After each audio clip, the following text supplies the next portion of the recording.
Et la première news qu'on voulait évoquer pour vous aujourd'hui, c'est le fait que déjà HBO Max et Discovery Plus vont fusionner prochainement dans un service qui s'appellera uniquement Max. Ça résulte en fait de la fusion entre Warner Bros et Discovery. Désormais, du coup, les deux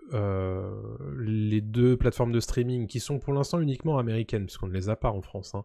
Rappelez-vous que tout ce qui est HBO désormais, c'est dans le Warner Pass qui est disponible sur Prime Video. Donc tout ça, ça ne nous concerne pas vraiment. Mais ce qui nous concerne, par contre, c'est les annonces qui ont été faites, et notamment d'énormément de séries qui ont été annoncées, notamment cette fameuse série Harry Potter. C'est pas du tout une nouvelle que Warner Bros. Travaille sur une série Harry Potter, pourtant c'est la première fois qu'ils l'officialisent. On en parle depuis 2021 de cette série live-action adaptant Harry Potter. On ne savait pas encore exactement de quoi il s'agirait, c'est-à-dire ce qu'ils allaient adapter. Si c'était un nouveau concept ou si ça allait être un remake. Bon, c'est désormais officiel. Ce sera un remake des 7 bouquins sortis et écrits par J.K. Rowling. Et ça va être adapté sur une décennie. Nous annonce-t-on. La description, je vous l'ai traduite, donc je vais vous la lire. Les histoires de chacun des livres Harry Potter de J.K. Rowling deviendront une série d'une décennie produite avec le même amour, la même attention que la saga de films. La série aura un tout nouveau casting et mènera une nouvelle génération de fans. Elle sera remplie de détails fantastiques, des personnages aimés et des lieux spectaculaires que les fans ont adorés pendant plus de 25 ans.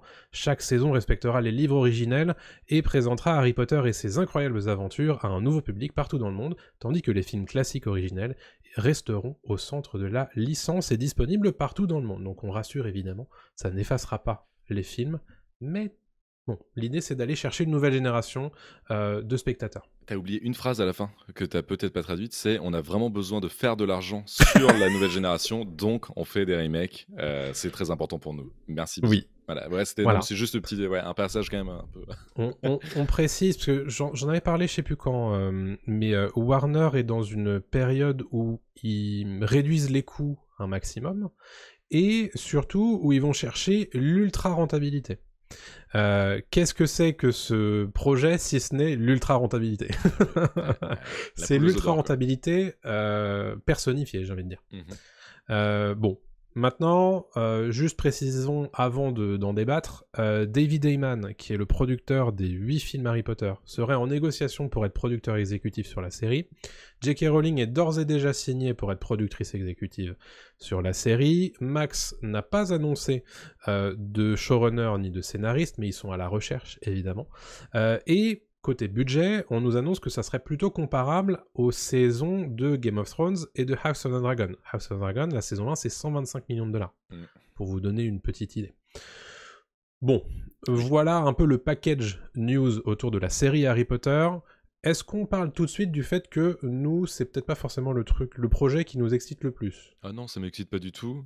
Je serais l'un des premiers à la regarder, évidemment, pour me faire un avis. Mais je serais pas le seul, évidemment. Ils le savent très bien. D'ailleurs, je pense que ça va être l'un des pilotes les plus regardés dans les prochaines années. En tout cas, de la décennie, c'est sûr et certain. Parce que là, vraiment, ça touche un public énorme. Non, ça m'excite pas parce que, encore une fois, c'est ce que je t'ai dit. C'est vraiment juste de la cash machine et ils veulent juste faire du fric.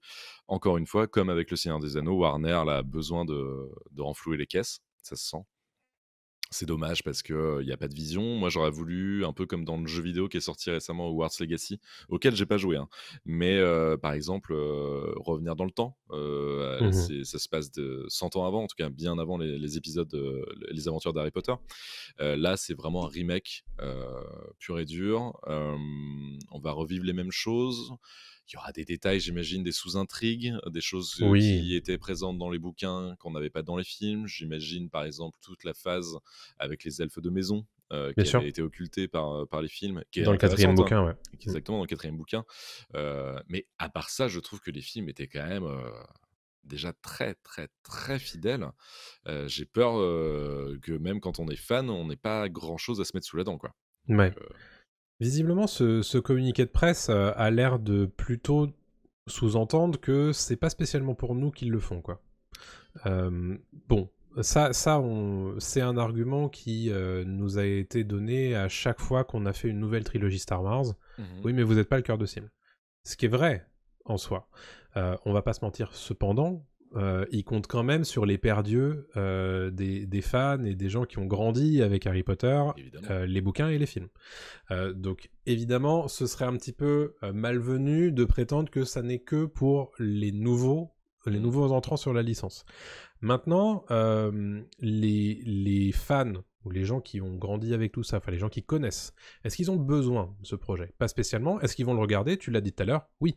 Oui, bien sûr. Parce que là, il y a la curiosité. En revanche, attention, est-ce qu'on pourrait pas aussi être amené à avoir des chutes d'audience comme on a vu sur les Anneaux de Pouvoir? C'est-à-dire que c'est un truc que les gens ont foncé pour le regarder, et derrière, ouais, bof, je termine pas la saison, quoi. Donc, quand on annonce un projet qui doit durer une décennie avec des budgets aussi élevés par saison, faut pas se louper. Donc c'est aussi pour ça qu'ils annoncent un truc comme ça, parce que entre guillemets c'est le cash assuré, parce que les gens ils veulent voir Harry Potter, mais la preuve avec les Animaux Fantastiques, quand tu fais quelque chose d'un peu nouveau, bah ça marche pas forcément. Après, il y a un autre problème avec les Animaux Fantastiques, c'est que c'est pas forcément hyper quali, quoi. Non, mais ça, c'est autre chose. À la limite, moi, je préfère qu'ils tentent autre chose. Toi, t'aurais aimé, toi, voir un remake au cinéma d'Harry Potter juste après. Non, tu vois, au moins, il y a une nouvelle histoire. C'est plutôt... Ouais.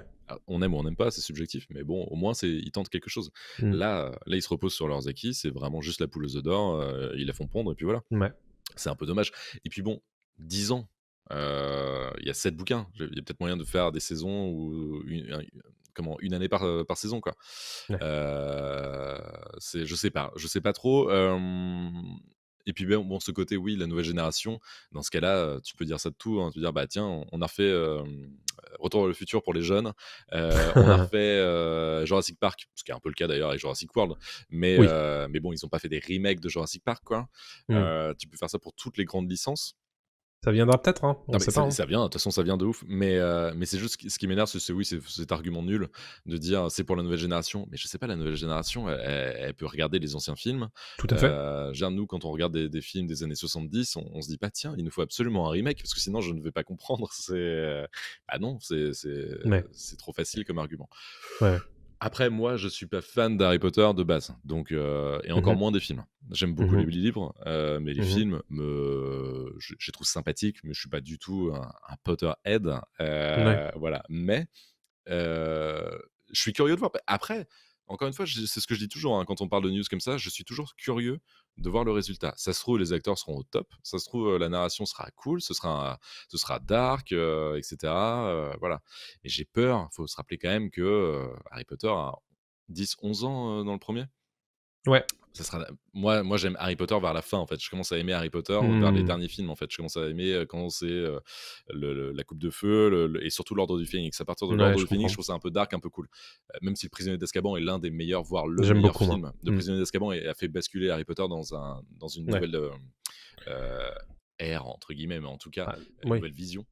Toute l'esthétique du Harry Potter post troisième épisode est héritée de ce qu'a fait Alfonso Cuarón dans le troisième épisode à peu près. Sauf le 4, parce que le 3 avait été un peu décrié, je crois, et en fait le 4 revient sur un truc, je déteste le 4 en film, je l'adore en bouquin, mais le film est nul, je trouve.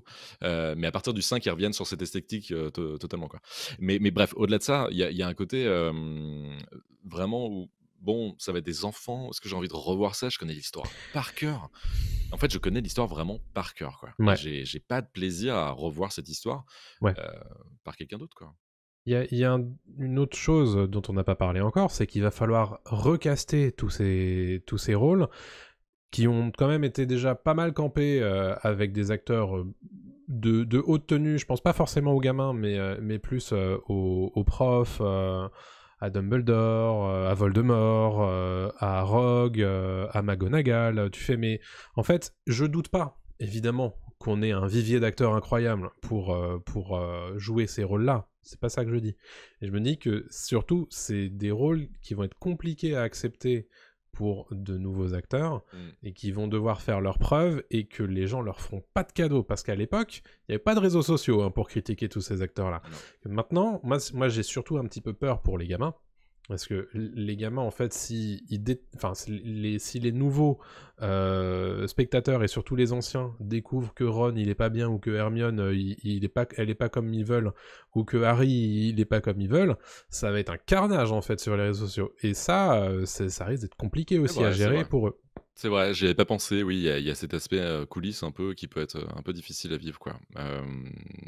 Après, derrière, tu signes pour ça, je pense que t'es refait pour la vie. Hein, mais t'es un enfant quand même, donc si le truc se casse la gueule, ta carrière elle marche pas non plus. Donc voilà, c'est bon. C'est vrai que c'est une bonne, comment. Pas une bonne idée, ce que j'allais dire, mais en tout cas, ouais, c'est intéressant d'y penser. Moi, je parle plus du projet en lui-même. Est-ce qu'il vaut le coup, est-ce qu'il vaut pas le coup? Et par contre, je reviens juste sur le côté réseaux sociaux, c'est intéressant.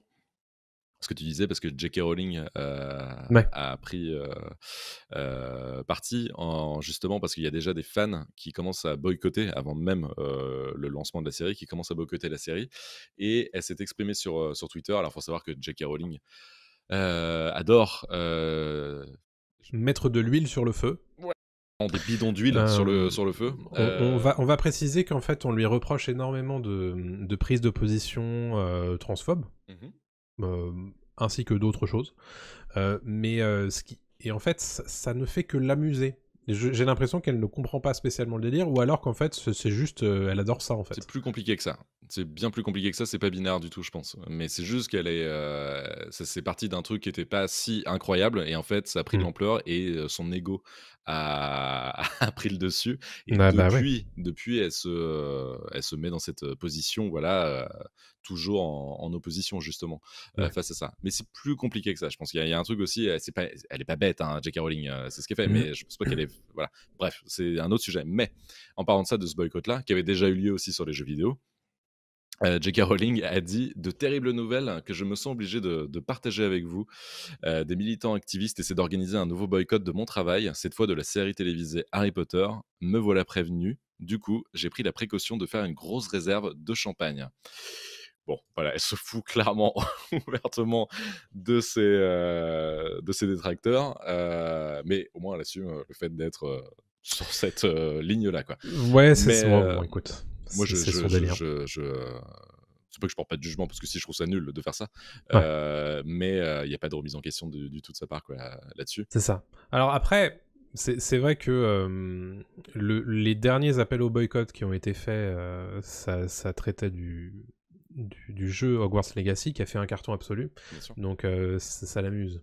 Oui, voilà, ça l'amuse. Du coup. Mais bon, est-ce que ça serait peut-être pas mal d'aller vers la conciliation? Ça serait peut-être mieux. Mais bon, écoutez. Voilà.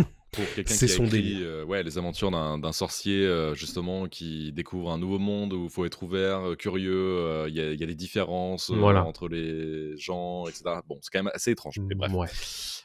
Bon, ça c'est un autre sujet, mais c'est quand même important, parce que ça a un lien quand même avec le succès possible, qui sera un succès, évidemment, cette série sera un succès, en tout cas la première. J'en doute pas. Voir si ça suivra après, mais bref. Est-ce que toi, tu as un avis là-dessus, puis on passera à une autre news? Mon avis, en fait, c'est que je comprends la volonté de faire du cash au maximum et de rentabiliser à fond ce truc-là. J'avais pas spécialement, en fait, de doute sur le fait qu'ils allaient faire ça, en fait. Parce que je me doutais bien que c'était le truc le plus facile, entre guillemets. Parce que tu sais que tu vas dépenser énormément d'argent, mais tu sais que tu vas avoir derrière le retour sur investissement. Donc là-dessus, c'est pas vraiment surprenant. Il faut savoir que ces annonces, en fait, elles sont surtout faites pour les actionnaires de Warner Bros. Discovery. Et bon, les actionnaires, ils vont pas spécialement voir les appels au boycott sur Twitter, tu vois. Eux, ils s'en foutent. Ils se disent, ah ouais, c'est quand même une des plus grosses licences de l'histoire. On va faire un pognon de dingue avec tout ça au moment où on va le lancer. Et je pense qu'ils ont plus ou moins raison. Moi, ce qui m'intéresse, c'est potentiellement ce qui va découler de ça. Parce que j'aimerais bien, en fait, que si ça a du succès, qu'ils se disent, peut-être qu'on peut développer un petit peu plus, avoir des projets un petit peu plus tangents, et aller un petit peu plus loin dans ça. Parce que, honnêtement, c'est pas ce projet-là qui me rend fou de joie, hein. Parce que c'est quelque chose que j'ai déjà vu, que j'apprécie certes, mais que j'ai pas besoin de revoir. En revanche, si cette série a du succès, s'ils font un Game of Thrones bis avec Harry Potter, potentiellement qu'ils vont pouvoir faire des spin-offs intéressants. Et auquel cas, on pourra dire merci à cette série-là, tu vois. Et pourquoi, par exemple, ne pas l'avoir fait dès le début avec, je dis n'importe quoi, les parents de Harry Potter? Je pense que c'est trop risqué pour eux. Ouais, mais tu revis quand même Poudlard quasi 20-30 ans avant. Ouais, d'accord. Ça aurait été cool, ça aurait été bien. Ouais, Tu c'est revois clair. des persos que tu connais, tu aurais revu Ouais, Rogue, mais jeune, justement, ça aurait bien pu sûr. toucher la nouvelle génération. Voilà, c'est Rogue jeune, Mais etc. carrément. Ça aurait très Mais bien marché. même Un truc teenager, quoi. d'aller explorer une autre école de magie du monde, tu Bien vois. sûr, bien sûr. Celle qui est aux États-Unis, dont on a un petit peu parlé Ouais. dans Les Animaux Fantastiques, mais éventuellement celle de Darmstrong qui est en Hongrie, je crois, ou La nôtre, même. ou la nôtre en ouais. France, ça serait hyper intéressant, tu vois. Ouais. Ou même Un Erasmus, Harry Potter. l'auberge espagnole Voilà. du Griffon. Exactement. Mais je pense qu'il y a, en fait, c'est une licence qui a tellement de possibilités que je trouve que c'est un petit peu fainéant de n'en faire qu'un remake. Mais j'ai plutôt bon espoir qu'avec le succès d'audience, qui est assez assuré, viennent potentiellement d'autres projets qui pourraient être un petit peu plus intéressants pour moi qui ai déjà tout vu en fait de ce truc-là. Ah, j'en doute aussi, parce que tu vois, Le Seigneur des Anneaux, on se disait, ouais, ça va être un succès. En fait, c'est un four qui ne dit pas son. Enfin, ils le disent pas, mais c'est un four. Ça marche pas. Il y a trop de fric injecté dans un truc qui n'est pas bon, et c'est un four. À voir. Ils communiquent pas sur les chiffres, on sait pourquoi. C'est parce que, mais bien sûr que si. Et d'ailleurs, apparemment, il y a. Alors, mes chiffres sont pas bons, donc faut pas les prendre en compte, mais je sais qu'il y a un pourcentage de téléspectateurs qui s'est arrêté très très vite dans cette saison. Non, je vais pas donner de chiffres, mais apparemment c'est quand même assez impressionnant le nombre de spectateurs qui a arrêté en cours de route, quoi. Après, Si c'est Harry comme Potter, tout, hein. Il faut que le projet il cartonne au début, certes, mais qu'il soit bon en fait. c'est ça. Parce qu'il faut que les gens qu'il y ait de la rétention d'audience. C'est comme ça que fonctionnent ces plateformes. Mais Donc, en fait, je comprends à peu près ce que tu veux dire, mais je vois Harry Potter, c'est une marque tellement installée.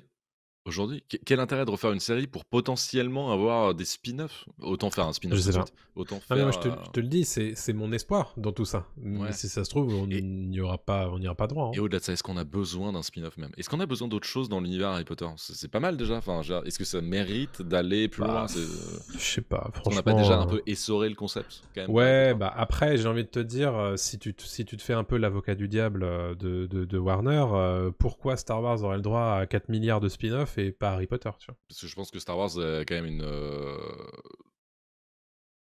Il y a quand même beaucoup plus de choses à raconter dans Star Wars que dans Harry Potter. Harry Potter, c'est quand même très fermé, très restreint comme univers, même si tu peux développer des choses, évidemment. Si t'es créatif, tu pourras toujours. C'est sûr. Tu pourras toujours.